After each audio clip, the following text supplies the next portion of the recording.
Այս օրերին որոշ փողոցներում վարորդները ոչ թե վարում, այլ նավարկում են։ Անձրևից հետո նման իրավիճակը այլևս նորություն չէ։ Ինչն է պատճառը, որ յուրաքանչյուր անձրևից հետո հեղեղումներ են առաջանում։ Երևանի քաղաքապետարանից նշում են, հեղեղատարների մաքրումը Veolia ջուր ընկերությունն է իրականացնում։ Իսկ ընկերությունից այս հարցին պատասխանում են, թեև ողջ տարվա ընթացքում համակարգը մաքրում են կուտակվող աղբից, անհրաժեշտության դեպքում վերանորոգում, կան մի շարք խնդիրներ։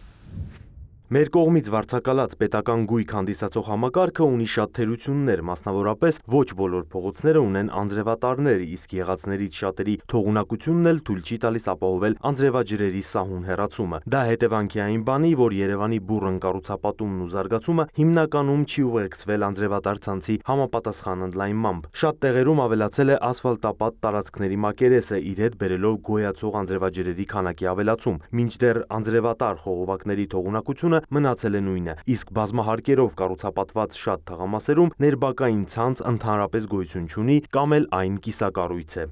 Արդյունքում, եթե մեղմ անձրևներն աննկատ են մնում, հորդ անձրևների ժամանակ երբեմն անձրևատարերն ուղղակի ի վիճակի չեն լինում հեռացնել հոսող ջրերը։ Ընկերությունից նշում են, խնդրի արմատական լուծումը ենթադրում է խոշորածավալ կապիտալ ներդրումներ, ինչը ֆրանսիական Veolia Group ընկերության եւ Հայաստանի կառավարության միջև կնքված վարձակալության պայմանագրով դրված է վարձատուի ջրային կոմիտեի վրա։ Քաղաքապետարանից տեղեկացնում են, արդեն պատրաստ են մայրաքաղաքի 51 հասցեներում հեղեղատար համակարգի կառուցման ու վերակառուցման նախագծանախահարժվային փաստաթղթերը։ Մայիսի 5-ին երեկոյան ժամը 18-ից ահազանգեր են ստացվել Երևանի տարբեր վարչական շրջաններում անձրևի հետևանքով ջրալցումների, անձրևաջրերում արգելափակված տրանսպորտային միջոցների վերաբերյալ։ Դեպքի վայր ժամանած փրկարարներն իրականացրել են անձրևաջրերում արգելափակված տրանսպորտային միջոցների դուրսբերման աշխատանքներ, ինչպես նաև աջակցել ջրահեռացման եւ խցանված անձրևատարերի մաքրման աշխատանքներին։ Խնդրահարույց հատվածներում ջրահեռացումը կարգավորվել է։ Հորդառատ անձրև եւ կարկուտ է տեղացել հատկապես Արտաշատում եւ հարակից բնակավայրերում։ Սոցցանցերում տարածվող տեսանյութերում երևում է, որ կարկուտը մեծ վնաս է հասցրել Արտաշատի գյուղատնտեսությանը։ Էկոնոմիկայի նախարարությունից փորձել ենք պարզել, թե որքան է գնահատվել բերքին անձրևի պատճառած վնասը հանրապետության ողջ տարածքում։ Համայնքներում ձևավորվում են հանձնաժողովներ, որոնք իրականացնում են վնասի գնահատում։ Տվյալները ամփոփելուց հետո ներկայացվում են նախարարություններին։ Քանի որ հանձնաժողովները դեռևս ձևավորվում են, հետևաբար նախարարությունը այս պահին ամփոփված տվյալներ չի կարող ունենալ։ Այն քաղաքացիները, որոնք իրենց այգիները ապահովագրել են օգտվելով նախարարության ծրագրերից, ապահովագրության պայմաններին համապատասխան կստանան փոխհատուցում։ Թեև առաջիկայում տեղումներ դեռևս սպասվում են, սակայն մայիսի 7-ին հանրապետության ողջ տարածքում կհաստատվի առանց տեղումների եղանակ, տեղեկացնում է Գագիկ Սուրենյանը։ Օդի ջերմաստիճանը կբարձրանա մոտ 4-ից 5 աստիճանով։